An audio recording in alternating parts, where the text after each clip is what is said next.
بسم اللہ الرحمن الرحیم۔ 12ویں نوع کی ترکیب اور اس کا اجرا جو ہے وہ مکمل ہو چکا تھا، تو آج کے سبق میں ہم انشاءاللہ عز و جل اس کا ترجمہ اور مفہوم وغیرہ جو ہے وہ پڑھیں گے۔ 12ویں نوع جو ہے یہ افعال مدح و ذم کے بیان میں ہے۔ افعال مدح و ذم آپ نے پہلے بھی پڑھ رکھے ہیں، نحو میر کے اندر بھی افعال مدح و ذم کتنے ہیں؟ 4 ہیں۔ نعمہ، حبذا، بئسا، ساء۔ پہلا کیا ہے جی؟ نعمہ ہے، تو نعمہ کی جو اصل ہے وہ نعیمہ ہے۔ کیا ہے؟ فا کلمہ کے فتحہ اور عین کلمہ کے کسرہ کے ساتھ۔ نعیمہ کا فا کلمہ کون سا حرف ہے؟ نون ہے، اور عین کلمہ کون سا حرف ہے؟ عین ہے، اور لام کلمہ کون سا حرف ہے؟ میم ہے، کیونکہ وزن کرتے ہوئے جو حرف فا کے مقابلہ میں آئے اسے فا کلمہ کہتے ہیں، جو عین کے مقابلہ میں آئے اسے عین کلمہ کہتے ہیں، جو لام کے مقابلہ میں آئے اسے لام کلمہ کہتے ہیں۔ تو نعیمہ کا نون فا کے مقابلہ میں ہے اس لیے فا کلمہ، اور عین جو ہے وہ عین کے مقابلہ میں ہے اس لیے عین کلمہ، اور میم جو ہے یہ لام کے مقابلے میں اس لیے میم کو لام کلمہ کہیں گے۔ پھر جی کیا جی یہاں کہتے ہیں یہ نا اصل میں نیم اصل میں تھا نعیمہ، پھر جی کہتے ہیں فا کو کسرہ دے دیا گیا۔ کیوں دیا جی؟ عین کی اتباع کرتے ہوئے۔ کہتے ہیں عین کلمہ جو ہے نا نعیمہ کا عین کلمہ اس پر کسرہ تھا، تو فا کلمہ پر بھی کسرہ لگا دیا تو ہو گیا نعیمہ۔ تو جب نعیمہ ہوا اب اس کے اندر شکل پیدا ہو گیا، ادائیگی میں دشواری ہوئی، تو کیا کیا؟ کہتے ہیں جی پھر عین کلمہ کو کیا کر دیا جی؟ ساکن کر دیا تخفیف کے لیے، تاکہ اس کے اندر خفت آ جائے، شکل جو ہے وہ دور ہو جائے، تو نعیمہ سے کیا بن جائے گا؟ نعمہ بن گیا۔ اور نعمہ ہے کیا؟ یہ فعل مدح ہے۔ نعمہ کا فاعل آپ نے پیچھے پڑھا ہے، افعال مدح و ذم کا فاعل کتنی طرح آ سکتا ہے؟ نحو میر کے اندر نہیں پڑھا تھا؟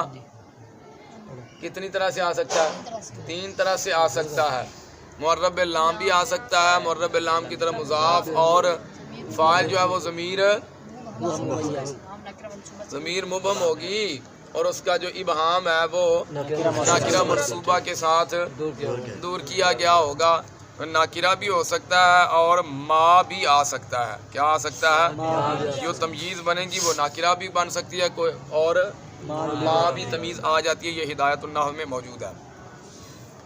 اچھا جی، اس کا فاعل کتنی طرح سے آ سکتا ہے؟ 3 طرح سے۔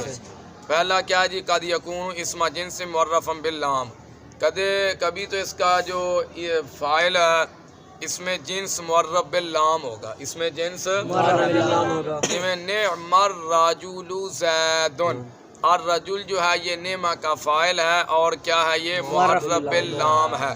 فالرجل مرفوع بانہ فاعل نعمہ، یہاں سے ترکیب بیان کر رہے ہیں، یہاں سے کیا بیان کر رہے ہیں؟ رجل جو ہے یہ کیوں مرفوع ہے؟ کہتے ہیں یہ نعمہ کا فاعل ہے۔ رجل کا کیوں مرفوع ہے یہ؟ اور زید جو ہے یہ مخصوص بالمدح ہے، مخصوص بالمدح ہے۔ اچھا، مرفوع بانہ، یہاں یہ مرفوع کیوں ہے؟ مرفوع اس لیے ہے کہ زید جو ہے یہ مبتدا ہے۔ زید کیا ہے؟ نعم الرجل زید میں الرجل یہ کیا ہے؟ یہ مرفوع ہے، نعمہ کا فاعل ہے، اور زید جو ہے یہ کیا ہے؟ مخصوص بالمدح ہے، اور بنے گا کیا؟ یہ مبتدا۔ نعم الرجل جو ہے یہ زید کی خبر ہے، زید کی خبر ہے، اور زید پر مقدم ہے، زید پر مقدم ہے، اور یہ بات میں نے آپ کو پہلے بیان کر دی تھی۔ نعم الرجل یہ خبر ہے، زید مبتدا ہے، تو ادھر مبتدا کی طرف لوٹنے والی ضمیر کون سی ہے؟ تو میں نے کہا تھا یہاں پر عائد کا کام دینے والا، ربط کا کام دینے والا نعم الرجل میں الرجل پر جو آنے والا الف لام ہے یہ ربط کا فائدہ دے رہا ہے۔ اتنی سمجھ آ گئی ہے؟ او مرفوع بانہ خبر و مبتدا ان محذوف، یہ دوسری ترکیب بیان کر رہے ہیں۔ ایک ترکیب تو یہ ہے نا نعم الرجل زید کی، نعم الرجل جو ہے یہ خبر مقدم ہے، اور زید جو ہے یہ مبتدا مؤخر ہے۔ دوسری ترکیب یہ ہے کہ یہ جو زید ہے یہ مرفوع ہے۔ کیوں مرفوع ہے؟ یہ خبر ہے مبتدا محذوف کی۔ کس کی خبر ہے؟ مبتدا محذوف کی، اور مبتدا محذوف کیا ہے جی؟ ضمیر ہے۔ کیا نکالو گے؟ ضمیر نکالو گے تقدیرہ نعم الرجل ہوا زیدن، یعنی نعم الرجل زیدن کی پھر جو تقدیری عبارت ہے وہ کیا نکلے گی؟ نعم الرجل ہوا زیدن، نعم الرجل ہوا زیدن۔ تو دو ترکیبیں ہو سکتی ہیں نعم الرجل زیدن کی، ایک ترکیب کے مطابق نعم الرجل خبر مقدم زید مبتدا مؤخر، دوسری ترکیب کریں گے نعم الرجل نعم فعل اپنے فاعل سے مل کر جملہ فعل یا انشائیہ ہو گیا، اور زید جو ہے یہ خبر بن جائے گی مبتدا محذوف ہوا کی، یہاں پر ضمیر نکال لیں گے۔ اتنی سمجھ آئی؟ فَيَكُونُ عَلَى التَّقْدِيرِ الْأَوَّلِ جُمْلَةً وَاحِدَةً، کہتے ہیں پہلی تقدیر پر، پہلی اصل پر ایک جملہ ہے، کون جی؟ نعم الرجل زیدن۔ جب پہلے والی ترکیب کریں نعم الرجل کو خبر مقدم بنا لو اور زید کو مبتدا مؤخر بنا لو، تو اس صورت میں یہ کیا ہوگا؟ ایک جملہ ہوگا۔ اور دوسری صورت پر، کون سی دوسری صورت؟ نعم الرجل کو الگ جملہ بناؤ اور زید جو ہے یہ مبتدا محذوف کی خبر بناؤ، تو اس صورت میں یہ کتنے جملے ہوں گے؟ دو جملے ہوں گے۔ اتنی بات سمجھ آ گئی؟ وقد یکون فاعل اسم مضافا الی المعرف باللام، یعنی نعمہ کا فاعل جو ہے وہ تین طرح سے آ سکتا ہے، اس میں جنس معرف باللام بھی ہو سکتا ہے اور معرف باللام کی طرف مضاف بھی ہو سکتا ہے۔ قد یکون فاعل اسم مضافا، یہی بات بیان کی ہے کہ نعمہ کا جو فاعل ہے وہ ایسا اسم بھی ہو سکتا ہے جو اسم معرف باللام کی طرف مضاف ہو۔ مثال دیکھیں جی، صاحب الفارسی زیدن، صاحب الفارس، ترکیبیں وہی دو ادھر بھی ہو جائیں گی، صاحب الفارس یہ خبر مقدم، زید کیا بنے؟ مبتدا مؤخر، یا صاحب الفارس یہ الگ جملہ ہو جائے اور زید جو ہے یہ مبتدا محذوف ہوا کی خبر ہو جائے۔ وقد یکون ضمیرا مستترا ممیزا بنکرۃ منصوبہ، یا کہتے ہیں اس کا فاعل جو ہے وہ ضمیر مبہم ہوگی، ضمیر جس کا ابہام نکرہ منصوبہ سے دور کیا گیا ہو۔ اچھا، وَالضَّمِيرُ الْمُسْتَتِرُ عَائِدٌ إِلَىٰ مَعْهُودٍ ذِهْنِيٍّ، اور جو ضمیر ہے نا چھپی ہوئی وہ کدھر لوٹنے والی ہوگی؟ وہ معہود ذہنی کی طرف لوٹنے والی ہوگی، جو آپ کے ذہن میں ہے نا پہلے سے، اسی کی طرف وہ ضمیر لوٹنے والی ہوگی۔ کس کی؟ یہ جو نعم رجلن زیدن، جب اس کو ایک جملہ بنائے نا، ایک جملہ نعم رجلن زیدن، جب اس کو ایک جملہ بنائے تو اس ضمیر کا مرجع زید ہے، نعم رجلن زیدن، پھر اس ضمیر کا مرجع کون ہے؟ جب دو جملے بنائے نا، تو نعم رجلن کو الگ جملہ بنا لو اور زید کو مبتدا محذوف کی خبر بنا لو۔ جب دو جملے بنائیں گے تو پھر نعمہ کی جو ہوا ضمیر ہے نا، اس کا مرجع جو ہوگا وہ معہود فی الذہن، اور جو مستتر فی الذہن، جو میں نے آپ کو پیچھے پڑھایا ضمیر وہ اسم ہے جو متکلم یا مخاطب یا ایسے غائب پر دلالت کرے جس کا ذکر پہلے لفظاً یا معنی یا حکماً۔ تو جب دو جملے مراد بنائیں گے تو اس صورت میں نعمہ کا جو فاعل ضمیر مبہم ہم نے بنائی ہے نا، اس کا جو مرجع ہے معہود فی الذہن ہوگا۔ کیا ہوگا؟ وقد یحذف المخصوص اذا دل علیہ قرینہ، کہتے ہیں کہ کبھی ایسا بھی ہوتا ہے کہ جو مخصوص ہے نا، مخصوص چاہے مخصوص بالمدح ہو یا مخصوص بالذم ہو، اس کو کبھی حذف بھی کر دیا جاتا ہے۔ کب کیا جاتا ہے؟ جب اس پر کوئی قرینہ دلالت کرے، جب اس پر کوئی قرینہ دلالت کرے۔ وہ قرینہ کیا ہے جی؟ یہاں پر مثال دی ہے نعم العبد، اصل میں ہے نعم العبد ایوب، نعم العبد ایوب۔ اب یہاں پر قرینہ کیا ہے؟ آیت کو چلانا ہے، یعنی نعم العبد ایوب اس آیت مبارکہ میں میرا خیال ہے یہ سورہ صاد کے اندر ہے، نعم العبد۔ یہاں حضرت ایوب علیہ السلام کا ذکر ہو رہا تھا، تو پھر آگے نعم العبد آیا تو ظاہر ہے یہاں پر پیچھے ذکر کس کا ہے؟ حضرت ایوب علیہ السلام کا ہے۔ تو یہاں پر جو مخصوص بالمدح ہے، جس کی اپنا تعریف کی جا رہی ہے، پھر وہ یہاں پر کیا کیا جی؟ حذف کر دیا گیا۔ اور حذف پر قرینہ کیا ہے؟ حذف پر قرینہ یہ ہے کہ پیچھے حضرت ایوب علیہ السلام کا ذکر ہو رہا تھا، تو یہاں پر آ کر مخصوص بالمدح کو کیا کیا جی؟ قرآن پاک میں آتا نہیں نعم المولا و نعم النصیر، پڑھتے ہو نا؟ نعم فعل مدح ہے، المولا اس کا فاعل ہے، یہاں پر مخصوص بالمدح حذف ہے۔ نعم النصیر، نعم فعل مدح ہے، النصیر اس کا فاعل ہے، مخصوص بالمدح حذف ہے۔ تو حذف پر قرینہ کیا ہے؟ پیچھے ظاہر ہے یہاں پر اللہ تعالیٰ کا ہی ذکر ہو رہا تھا، تو پھر یہاں پر جو مخصوص بالمدح تھا اس کو کیا کیا جی؟ حذف کر دیا۔ تو بہرحال مخصوص کو کبھی حذف بھی کر دیا جاتا ہے جب اس پر کیا موجود ہو؟ کوئی قرینہ موجود ہو۔ شرط المخصوص ان یکون مطابقا للفاعل فی الافراد والتثنیہ والجمع، یہاں سے ایک قاعدہ بیان کر رہے ہیں ماتن۔ قاعدہ کیا ہے؟ قاعدہ یہ ہے، جس کو بنانا نا ہم نے مخصوص بالمدہ نعمہ کی بات ہو رہی ہے نا، جو اس کو ہم نے بنانا ہے نا مخصوص. مخصوص کے لیے ایک شرط یہ ہے کہ مخصوص جو ہے نا وہ فاعل کے مطابق ہو. فاعل کے کیا مطلب مطابق ہونے کا؟ اگر فاعل مفرد ہے تو مخصوص بھی اگر فاعل اپنا مخصوص جی اگر فاعل واحد ہے تو مخصوص بھی واحد ہوگا. اگر فاعل تثنیہ ہے تو مخصوص بھی تثنیہ ہوگا. اور اگر فاعل جمع ہے تو مخصوص بھی یہ مخصوص کی شرط ہے. مخصوص کے لیے ضروری ہے کہ وہ فاعل کے مطابق ہو. اگر فاعل مذکر ہے تو مخصوص، اگر فاعل مؤنث ہے تو مثالیں آپ دیکھ لیں جی. نعم الرجل زید، الرجل جو ہے یہ نعمہ کا فاعل ہے، زید جو ہے یہ مخصوص بالمدہ ہے. تو الرجل یہ واحد ہے تو زید بھی واحد، الرجل یہ مذکر ہے تو زید بھی نعم الرجلان الزیدان، الرجلان فاعل ہے، الزیدان مخصوص ہے اس کا. تو دیکھ لیں الرجلان یہ تثنیہ، الزیدان یہ بھی تثنیہ، الرجلان مذکر، الزیدان بھی. آگے تک آپ دیکھ لیں نعمت المرأۃ ہندن، المرأہ یہ مؤنث ہے فاعل بن رہا ہے تو ہندن یہ بھی مؤنث ہے کہ نہیں؟ یہ بھی مؤنث ہے. تو یہاں تک بحث تھی نعمہ کی. اب اس کا ترجمہ کر لیں جی.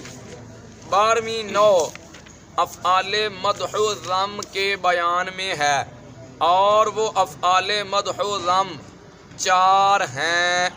پہلا فعل نعمہ ہے. نعمہ کی اصل نعیمہ ہے، یا نعمہ کی اصل فا کے فتحہ اور عین کے کسرہ کے ساتھ نعیمہ ہے. فَكُسِرَتِ الْفَاءُ، پھر فا کو عین کے لیے اتباع کرتے ہوئے کسرہ دیا گیا، کیونکہ عین پر کیا تھا؟ عین کلمہ پر کسرہ تھا تو فا کلمہ پر بھی. ثم اسکنت العین للتخفیف، پھر عین کو، عین سے مراد عین کلمہ ہے، پھر عین کلمہ کو تخفیف کے لیے حذف کیا گیا. پس وہ نعیمہ جی ساکن کیا گیا. ہاں جی. پھر عین کو تخفیف کے لیے ساکن کیا گیا، بس وہ نعیمہ نعمہ ہو گیا. اور وہ کون جی؟ نعمہ. اور وہ نعمہ مدح کا فعل ہے، کیونکہ فعل مضاف ہے، مدحن یہ مضاف الیہ ہے. ترجمہ کرتے ہوئے پہلے مضاف الیہ کا کرتے ہیں پھر اور وہ نعمہ مدح کا فعل ہے، اور نعمہ کا فاعل تحقیق کبھی اس میں جنس معرف باللام ہوتا ہے. اس کی مثال نعم الرجل زیدن کی مثل میں ہے. پس الرجل مرفوع ہے بعین طور پہ کہ بے شک وہ الرجل نعمہ کا فاعل ہے، اور زید مخصوص بالمدح ہے، مرفوع ہے بعین طور پہ کہ بے شک وہ کون جی؟ وہ زید مبتدا ہے.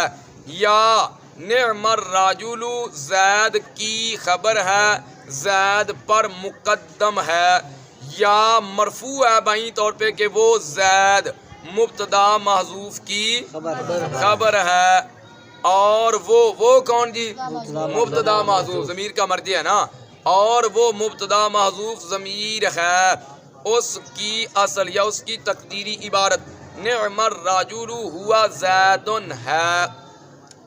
بس وہ نعم الرجل زیدن پہلی تقدیر پر ایک جملہ ہے اور دوسری تقدیر پر 2 جملے ہیں. اور جب زید کو مبتدا محذوف کی خبر بنائیں گے پھر 2 جملے ہو جائیں گے.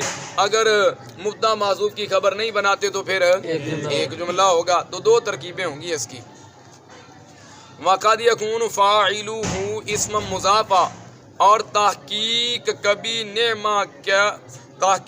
نعمہ کا فاعل ایسا اسم ہوتا ہے جو اسم معرف باللام کی طرف مضاف ہو، جو اسم اس کی مثال نے مصائب الفارسی زیدن کی. اور تحقیق کبھی یکون کی ہوا ضمیر کا مرجع کون ہے؟ فاعلہ. اور فاعلوں میں ضمیر کا مرجع کون ہے؟ نعمہ. اور تحقیق کبھی نعمہ کا فاعل، اور تحقیق کبھی نعمہ کا فاعل. ایسی پوشیدہ ضمیر ہوتی ہے. مستتر کا معنی کیا پوشیدہ، اور تحقیق کبھی نعمہ کا فاعل ایسی پوشیدہ ضمیر ہوتی ہے ممیزا بناکرۃ منصوبہ. اور تحقیق کبھی نعمہ کا فاعل ایسی پوشیدہ ضمیر ہوتی ہے جو ناکرہ منصوبہ کے ساتھ ممیز ہو. جو ناکرہ منصوبہ کے ساتھ یعنی تمییز جو ہے وہ ممیز ہوگی، اور جو آگے ناکرہ منصوبہ آئے گا وہ تمییز ہوگی. اس کی مثال نعم رجلا زید کی، اور ضمیر مستتر یعنی پوشیدہ ضمیر معہود ذہنی کی طرف لوٹنے والی ہے. اور تحقیق مخصوص کو حذف کر دیا جاتا ہے جب مخصوص پر کوئی قرینہ دلالت کرے. اس کی مثال نعم العبد یعنی نعم العبد ایوب کی، اور قرینہ آیت کو چلانا ہے. اور مخصوص کی شرط ان یکونا ہوا ضمیر کا مرجع کون ہے؟ یہی مخصوص ہے. اور مخصوص کی شرط مخصوص کا مفرد ہونے اور تثنیہ ہونے اور جمع ہونے اور مذکر ہونے اور مؤنث ہونے میں فاعل کے مطابق ہونا ہے. اور آن نے جو یکون فعل مضارع اس کو مصدر کی تعویل میں کر دیا، اور جب مصدر کا ترجمہ کرتے ہیں تو ترجمہ میں نون الف نا کا لفظ آتا ہے. اور مخصوص کی شرط مخصوص کا مفرد ہونے اور تثنیہ ہونے اور جمع ہونے اور مذکر ہونے میں فاعل کے مطابق ہونا ہے. اس کی مثال نے الرجل زید و نعم الرجلان زیدان و نعم الرجال زیدون و نعمت المرأة ہند و نعمت المرآتان الہندان و نعمت النساء الہندات کی. اور دوسرا فعل کیا آ گیا جی؟ بیسا آ گیا. نعمہ کی بات مکمل ہوگی، اب بیسا کی باری ہے. بیسا کیا جی؟ یہ بھی فعل ضم ہے. اس کی اصل کیا ہے؟ اصل اس کی باعثہ ہے عالمہ کے باب. عالمہ سے مراد کیا جی؟ سامیہ کا باب. باب سامیہ یسمعو کی کیا علامت ہے؟ ماضی میں ان کلمہ مکسور اور مضارع میں ان کلمہ مفتوح ہوگا. تو اصل میں کیا تھا؟ یہ باعثہ تھا. تو پھر کیا کیا جی؟ فا کو عین کی وجہ سے کیا کیا جی؟ اور عین کی اتباع کرتے ہوئے کیا کیا جی؟ کسرہ دے دیا گیا. باعثہ نا، تو باعثہ کا عین کلمہ کون ہے؟ حمزہ ہے نا. تو عین کلمہ پر کسرہ تھا، کہتے ہیں عین کلمہ کی اتباع کرتے ہوئے فا کلمہ پر بھی کیا کیا جی؟ کسرہ لگایا. تو یہ باعثہ سے بی عیسیٰ ہوا، تو بی عیسیٰ کے اندر سکل ہو گیا. تو جب سکل ہوا تو کیا کیا جی؟ عین کلمہ کو ساکن کر دیا. تو یہ باعثہ سے کیا ہوا؟ بیسا ہوا. وفائلو ایدن عاد الامور ثلاثۃ المذکورۃ فی نعمہ. یہاں سے کیا بیان ہو رہا ہے؟ یہاں سے یہ بیان ہو رہا ہے ابھی جس طرح آپ نے پیچھے پڑھا ہے نا، نعمہ کا جو فاعل ہے تین طرح سے آ سکتا ہے. نعمہ کا فاعل معرب اللام بھی ہو سکتا ہے، معرب اللام کی طرح مضاف بھی ہو سکتا ہے، اور نعمہ کا فاعل ضمیر مبہم بھی ہو سکتی ہے جس کا ابہام ناکرہ منصوبہ سے دور کیا گیا. یہی بات ادھر بیان ہوئی ہے. اسی طرح بیسا کا فاعل جو ہے نا وہ بھی تین طرح سے آ سکتا ہے. وحکم المخصوص بالضم کا حکم المخصوص بالمدح فی جمیع الاحکام المذکورہ. کہتے ہیں مخصوص بالضم کا جو حکم ہے نا مخصوص بالمدح کے حکم کی طرح ہے. یعنی جو حکم آپ نے ابھی پڑھا ہے نا، جو مخصوص بالمدح کا جو حکم پڑھا ہے، نعمہ کے مخصوص بالمدح کا جو حکم آپ نے پڑھا ہے، بیسا کے مخصوص بالضم کا حکم بھی وہی ہے. کیا مطلب بھی آپ نے پڑھا جی؟ یہ جو نعمہ کا مخصوص بالمدح ہے اس کا فاعل کے مطابق ہونا ضروری ہے نا. تو جو بیسا کا مخصوص بالضم ہوگا اس کا بھی بیسا کے فاعل کے مطابق ہونا ضروری ہے. یہ بیان ہوئی ہے بات. ادھر اتنی بات سمجھ میں آ گئی؟ جس طرح نعمہ کا فاعل تین چیزیں آ سکتی ہیں نا، تو اسی طرح بیسا کا فاعل بھی تین چیزیں، یعنی معرب اللام یا معرب اللام کی طرح مضاف یا ضمیر مبہم. اور جس طرح نعمہ کا مخصوص بالمدح جو ہے اس کا فاعل کے مطابق ہونا ضروری ہے، اسی طرح بیسا کے مخصوص بالضم کا بھی بیسا کے فاعل کے مطابق ہونا ضروری ہے. مثالیں آپ دیکھ لو جی، جیسے بھائی بیسا الرجل زید، بیسا صاحب الرجل زید، بیسا الرجل زید. تو بیسا فعل ضم ہے، الرجل اس کا فاعل ہے، زید کیا ہے یہ مخصوص بالضم ہے، تو الرجل جو ہے یہ واحد ہے، تو مخصوص بالضم جو ہے یہ بھی الرجل مذکر ہے، تو مخصوص بالضم بھی مذکر ہے۔ تو یہ تھی بئسا پر بحث۔ دوسرا فعل بئسا ہے اور وہ بئسا رم کا فعل ہے۔ بئسا کی اصل عالیمہ کے باب سے مراد سامیہ ہے، عالیمہ کے باب سے بائیسا ہے، پھر فا کو عین کی اتباع کے لیے کسرہ دیا گیا، پھر عین کو تخفیف کے لیے حذف کیا گیا، ساکن کیا گیا، تو عین سے مراد کیا؟ عین کلمہ ہے، پھر عین کو تخفیف کے لیے ساکن کیا گیا، پس وہ بائیسا بئسا ہو گیا، پس وہ بئسا ہو گیا۔ اور بئسا کا فاعل بھی کس کا معنی کیا؟ ایدندہ، اور بئسا کا فاعل بھی امور ثلاثہ میں سے کوئی ایک ہوگا، ایسے امور ثلاثہ جن کو نعمہ میں ذکر کیا گیا، جن کو نعمہ میں ذکر کیا گیا۔ بھائی جس طرح نعمہ کا فاعل تین طرح سے آ سکتا ہے، اسی طرح بئسا کا فاعل بھی تین طرح سے آ سکتا ہے۔ اور مخصوص بالضم کا حکم، اور مخصوص بالضم کا حکم فی جمیل احکام المذکورہ، تمام مذکورہ احکام میں مخصوص بالمدہ کے حکم کی طرح ہے۔ مخصوص بالضم کا حکم تمام احکام مذکورہ میں مخصوص بالمدہ کے حکم کی طرح ہے۔ جو حکم مخصوص بالمدہ کا ہے وہی حکم مخصوص بالضم کا ہے۔ بات میں نے آپ کو پہلے سمجھا دی ہے۔ اس کی مثال بئس الرجل زید و بئس صاحب الرجل زید و بئس الرجل زید و بئس الرجلان زیدان وغیرہ وغیرہ، ٹھیک ہے۔ تیسرا کیا آ گیا بھائی؟ ساء ہے۔ تیسرا کیا ہے؟ دو کا ذکر ہو گیا، تیسرا آ گیا ساء۔ ساء کیا جی کہتے ہیں؟ واہوا مرادف لبئسا، کہتے ہیں یہ بئسا کے مرادف ہے، بئسا کے کیا مطلب جی مرادف تھا؟ یہ آپ کہتے ہیں الفاظ مترادفہ، الفاظ کیا مطلب ہوتا ہے ان کا؟ ظاہر شکل و صورت جو ہے ان کی الگ الگ نظر آتی ہے، شکل و صورت مادہ وغیرہ الگ نظر آتا ہے، لیکن کیا ہوتا ہے؟ معنی ان کا ایک ہی ہوتا ہے۔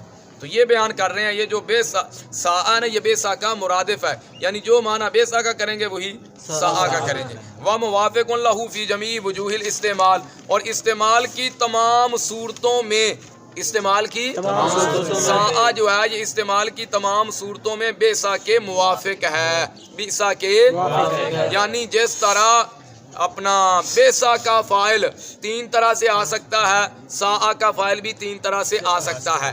جس طرح بئسا کے مخصوص کا، جس طرح بئسا کے فاعل کے مطابق ہونا ضروری ہے، اسی طرح ساء کے مخصوص کا ساء کے فاعل کے مطابق ہونا ضروری ہے۔ اے گل بیان ہوئی ہے، یہ نہیں سمجھ آ گئی جی؟ اور تیسرا ساء ہے، اور وہ ساء بئسا کا مرادف ہے، اور استعمال کی تمام صورتوں میں بئسا کے موافق ہے، بئسا کے موافق ہے۔ والرابع حبذا، چوتھا کیا آ گیا جی؟ حبذا، اس کو حبذا بھی پڑھ سکتے ہیں اور حبذا بھی پڑھ سکتے ہیں، بفتح الفاء اور ضمہا، فا کے فتحہ یا فا کے مراد فا سے کیا ہے؟ فا کلمہ ہے، فا کلمہ کے فتحہ کے ساتھ پڑھیں تو حبذا، اور فا کلمہ کے ضمہ کے ساتھ پڑھیں تو حبذا، تو کہتے ہیں فا کے فتحہ یا فا کے ضمہ کے ساتھ حبذا یا حبذا پڑھ سکتے ہیں۔ اصلہ، اب اس کی اصل بیان کریں گے۔ حبہ کی اصل کیا؟ اصل اس کی ہے حابوبہ، کیا ہے؟ حابوبہ، عین کلمہ کے ضمہ کے ساتھ، پھر کیا کیا جی؟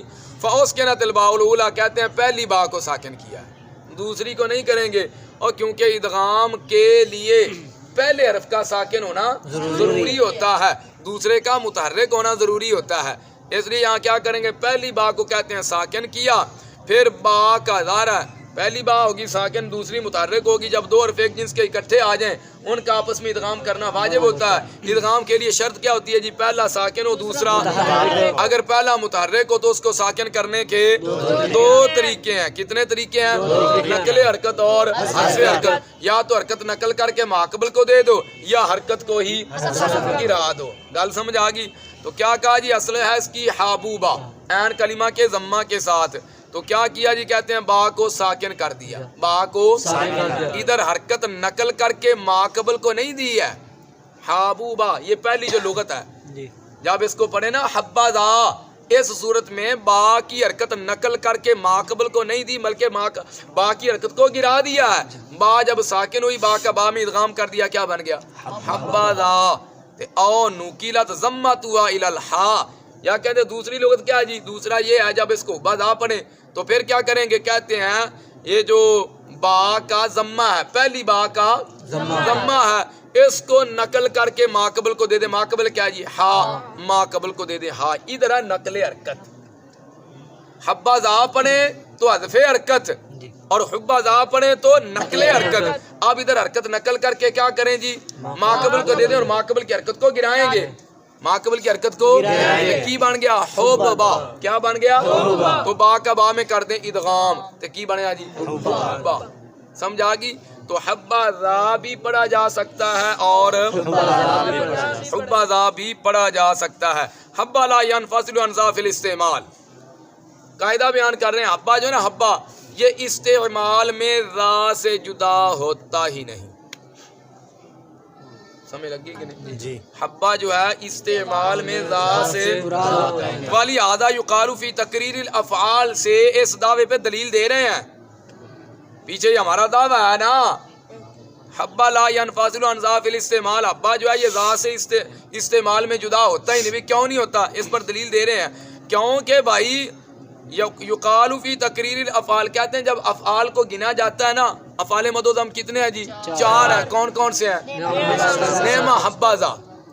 کہتے ہیں افعال کی تقریر میں حبذا کہا جاتا ہے۔ جب افعال کو گنتے ہیں تو گننے میں حبذا آتا ہے، حبا نہیں آتا۔ بھائی حبذا ہی آتا ہے نا، حبا نہیں آتا۔ تو یہ دلیل پیش کیا ہے کہ حبا جو ہے استعمال میں ذا سے جدا ہوتا ہی نہیں ہے۔ واہوا مرادف لنعمہ، جی یہ جو حبذا ہے نا، حبذا یہ نعمہ کا مرادف ہے۔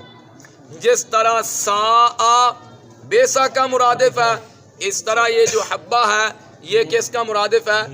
نعمہ کا مرادف ہے۔ یعنی جو معنی ہم نعمہ کا کریں گے وہی معنی اس کا کریں گے۔ وَفَائِلُهُ ذَا، یہ فرق ہو رہا ہے۔ جو ہے نا نعمہ، اس کا فاعل 3 چیزوں میں سے کوئی ایک چیز ہو سکتی ہے۔ فاعل معرب اللام بھی ہو سکتا ہے، معرب اللام کی طرح مضاف بھی ہو سکتا ہے، اور فاعل ضمیر مبہم بھی ہو سکتی ہے، لیکن اس کا فاعل ہمیشہ ذا ہوگا۔ حبا کا فاعل کون ہوگا؟ ذا ہوگا۔ اور مخصوص بالمدہ جو ہے وہ حبذا کے بعد آئے گا۔ کس کے بعد آئے گا؟ وَإِعْرَابُهُ کا اعراب مخصوص نعمہ فی الوجہین المذکورین۔ اعرابہ میں ضمیر دا مرجع کون جے؟ اور مخصوص بالمدہ نا، تے جڑا مخصوص بالمدہ ہے او دا اعراب کی آئے گا؟ کہتے ہیں اس کا اعراب جو ہے جس طرح نعمہ کے مخصوص کا اعراب ہے نا، اسی طرح حبا کا جو مخصوص ہے اس کا اعراب بھی آئے گا۔ یعنی اس کی 2 صورتیں بنائی تھی نا ادھر، ایک تو یہ نعمہ الرجل زید، نعمہ فعل فاعل سے مل کر جملہ فعلیہ انشائیہ ہو کر خبر مقدم، تے زید مبتدا مؤخر، زید تو ادھر حبا ذا زیدن پڑھے تو حبا فعل ہے، ذا اس کا بناؤ فاعل، اور یہ فعل فاعل مل کے خبر مقدم اور زید کیا ہو گیا؟ مبتدا مؤخر۔ تو یہ مبتدا ہونے کی وجہ سے مرفوع ہوگا۔ یا جس طرح نعم الرجل زیدن کے اندر زید مبتدا محذوف کی خبر تھی، یہ بھی مبتدا محذوف کی۔ تو جو نعمہ کے مخصوص کا اعراب ہے نا دونوں صورتوں میں، وہی حبا کے مخصوص کا اعراب آئے گا۔ اعراب میں موافقت ہے۔ بات کی سمجھ آ گئی؟ لیکنہ لا یطابق فاعلہ فی الوجوہ المذکورہ، لیکنہ دے آن والی ضمیر دا مرجع کون ہے؟ مخصوص پہ جی کیا ہے؟ مخصوص۔ کہنے لیکن جو مخصوص ہے نا، مخصوص وہ فاعل کے مطابق نہیں ہوگا، وہ فائل کے وہ حبا کا جو مخصوص بالمدہ ہے نا وہ حبا ذا کے فائل کے مطابق یہ ایک اور فرق ہو گیا.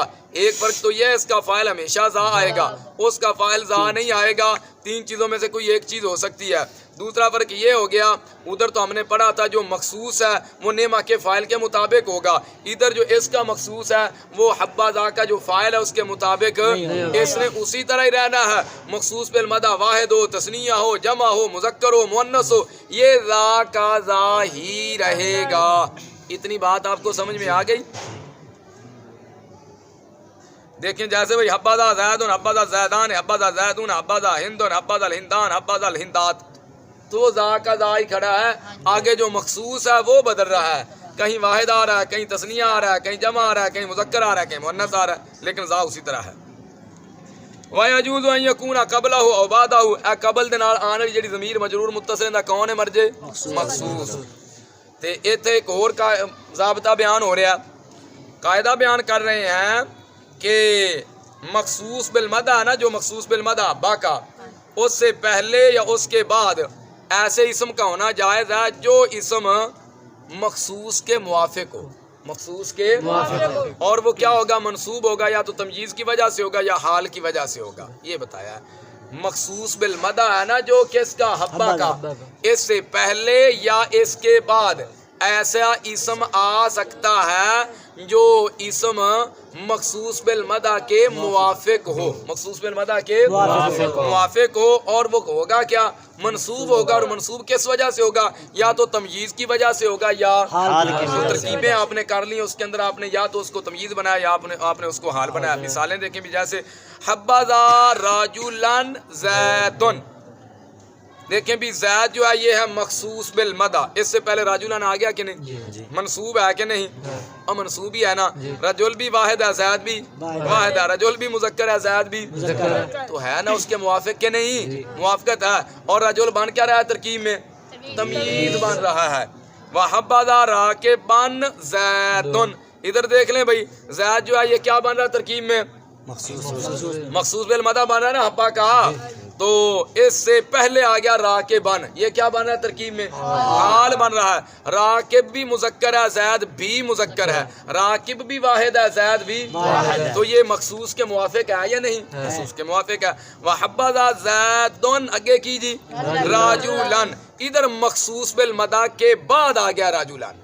اور سمجھا گیا نہیں مخصوص سے پہلے یا مخصوص کے بعد؟ تو یہاں پر مخصوص کے بعد آ گیا راجولن. یہ راجولن کیا بن رہا ہے جی؟ یہ تمجیز ہے. ظاہر ہے دو ہی ترکیبیں بیان کی ہیں نا, یا تو وہ تمجیز ہوگا یا وہ حال ہوگا. تو یہ کیا بن رہا ہے راجولن؟ یہ تمجیز ہے. حبذا زیدن راکبن, یہ راکبن مخصوص کے بعد آ گیا. یہ راکبن کیا بن رہا ہے؟ حال بن رہا ہے. اور بات سمجھ میں آئی عزیر؟ وَعَلَمَ أَنَّهُ لَا يَجُوزُ التَّصَرُّفُ فِي هَذِهِ الْأَفْعَالِ. جی کیا بیان ہو رہا ہے یہاں سے؟ ماتن یہ بیان کر رہے ہیں کہ ان افعال میں تصرف کرنا ان افعال میں تا کو لاحق کرنے کے سوا جائز نہیں. یعنی ان افعال کے اندر تصرف نہیں ہو سکتا. ہاں صرف ایک کام, صرف تا ان کے اندر لاحق کی جا سکتی ہے, صرف, اور کوئی بھی اس کے اندر تصرف نہیں کیا جائے. اور حبا میں تا بھی لاحق نہیں کی جا سکتی. میں نے آپ کو نومیر کے اندر پڑھایا تھا کہ نہیں؟ پڑھایا تھا. نومیر آپ نے مجھ سے ہی پڑھی ہے, تو نومیر کے اندر پڑھا دیا تھا آپ کو بھئی تا حبا میں تا بھی نہیں. اگر لانی ہے تو پھر زا کو لے جانا پڑے گا, پھر یا تو زا کو ہٹاؤ پھر تا ساتھ لگاؤ, کیونکہ زا تو اس سے جدا ہوتا ہی نہیں ہے. جب بھی آئے گا اس کے ساتھ ہی آئے گا حبا کے, پھر آپ کو زا کو ہٹانا پڑے گا, پھر آپ تا لگائیں گے. تو ان تین میں نعمہ بے سا سا ان تین میں تا لاحق ہو جائے گی, حبا میں تا بھی لاحق. اور اس کے اندر کیا کر سکتے؟ صرف تا کو لاحق کیا جا سکتا ہے. جیسا کہ سیدنا عمر فاروق رضی اللہ تعالی عنہ, آپ نے جب تراویح کی نماز کو با جماعت دیکھا, نبی پاک کے دور مبارک میں تراویح با جماعت جس طرح آج ہم پڑھ رہے ہیں کیا پڑھائی جاتی تھی؟ نہیں پڑھائی جاتی تھی. نہ سیدنا صدیق اکبر کے دور میں بھی نہیں تھی. یہ تو سیدنا عمر فاروق نے شروع کیا نا یہ والا کام.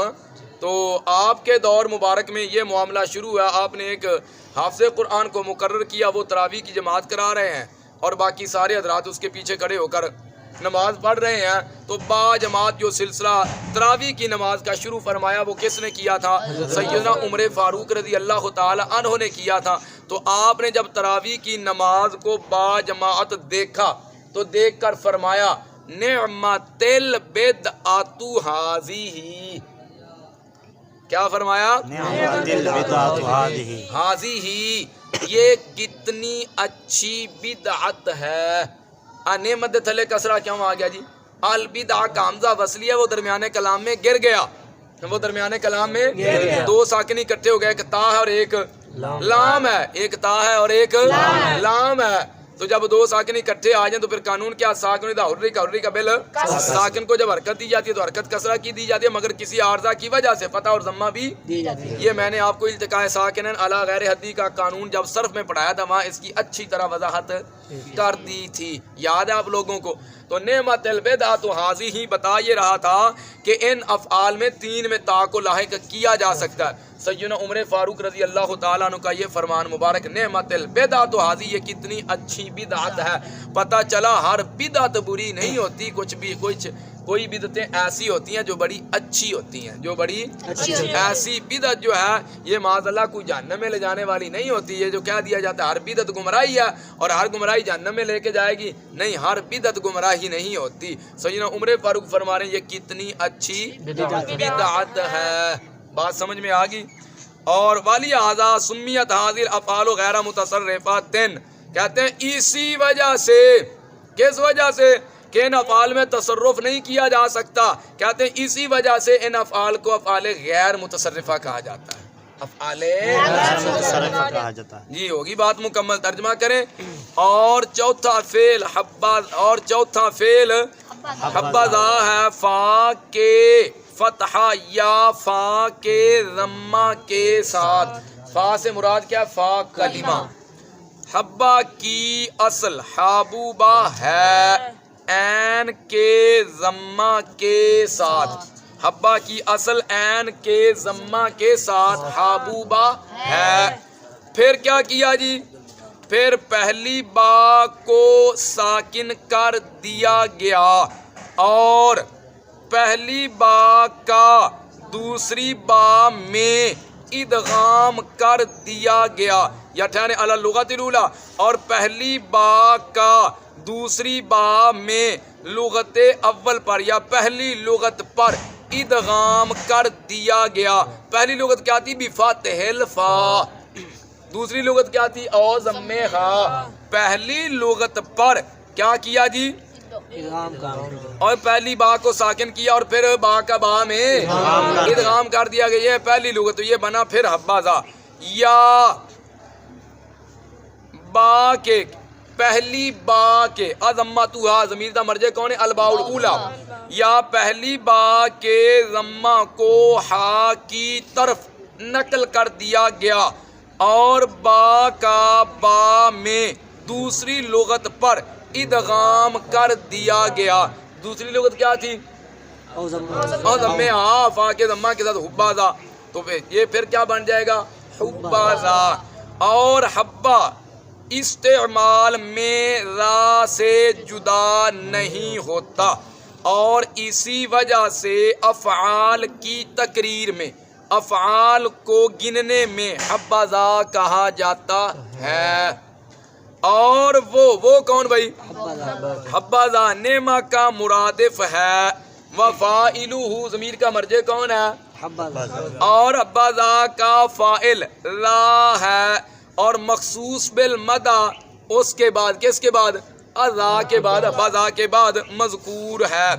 وَإِعْرَابُهُ، اور اس کا اعراب، کس کا اعراب جی؟ مخصوص بالمدہ کا اعراب، اور مخصوص بالمدہ کا اعراب نعمہ کے مخصوص کے اعراب کی طرح ہے، مذکورہ دونوں وجہوں میں، مذکورہ اور پیچھے جو دو وجہیں ذکر کی گئی ہیں نا نعمہ کے مخصوص کی، یا تو وہ مبتدا کی بنا پر مرفوع ہوگا یا وہ خبر ہونے کی وجہ سے مرفوع ہوگا، تو حبہ کا جو مخصوص بالمدہ ہے اس کے بھی یہی دو اعراب ہوں گے، یا تو یہ مبتدا ہونے کی وجہ سے مرفوع ہوگا یا خبر ہونے کی، مبتدا محذوف کی خبر ہونے کی وجہ سے۔ لیکن مخصوص جو ہے، لیکن مخصوص بالمدہ حبذا کے فاعل کے وجوہ مذکورہ میں حبذا کے فاعل کے مطابق نہیں ہوگا، اور اس کا جو فاعل ہے وہ مطابق کس کے مطابق نہیں ہوگا؟ مخصوص کے مطابق نہیں ہوگا۔ جیسے اس کی مثال حبذا زید حبذا زیدان وحبذا زیدون وحبذا ہند وحبذا الہندان وحبذا الہندات کی مثل میں ہے۔ اور مخصوص بالمدح سے پہلے یا مخصوص بالمدح کے بعد ایسے اسم کا ہونا جائز ہے۔ اوے آنے نے مصدر دے معنی کرتا نا، جب ایویں ترجمہ کرنا تو ایویں کر لو، یا دوسری طرح کرنا دوسری طرح کر لو۔ اور جائز ہے یہ کہ مخصوص بالمدح سے پہلے یا مخصوص بالمدح کے ایسا اسم ہو جو اسم اس کے موافق ہو۔ کس کے موافق ہو؟ جی سمجھ آ گئی؟ وہ تمییز یا حال پر منصوب ہوگا۔ جیسے اس کی مثال حبذا رجلن زید وحبذا راکبا زید وحبذا زید رجلن وحبذا زید کی مثل میں۔ اور تو جان بے شک ان افعال میں، ان کندہ معنی کیتا جی میں حاضی ہی دا کیتا ہے۔ خالد ستا پہ تو جان بے شک ان جنگل اچ بیٹھا ڈر گیا بے وقوف۔ تو جان بے شک ان افعال میں، ان افعال میں غیر الحاق التاء فیہا، ان افعال میں تا کو لاحق کرنے کے سوا، تو جان بے شک ان افعال میں تا کو لاحق کرنے کے سوا تصرف کرنا جائز نہیں ہے۔ اور اسی وجہ سے، اس وجہ سے کہ ان میں تصرف کرنا جائز، اور اسی وجہ سے ان افعال کا نام غیر متصرفہ رکھا گیا۔ اے وجہ انہوں افعال غیر متصرفہ کیا جانتا ہے؟ حکیم صاحب افعال غیر متصرفہ کسے کہتے ہیں؟ وہ بولو یار، جس کی گردانیں نہ آتی ہوں، اور افعال متصرفہ وہ ہوتے ہیں جس کی گردانیں آتی ہیں۔ لو جی یہ آپ 12ویں نو جو ہے اس کی ترکیب، اس کا اجرا، اس کا ترجمہ اور مفہوم اللہ رسول کے فضل و کرم سے مکمل ہو چکا ہے۔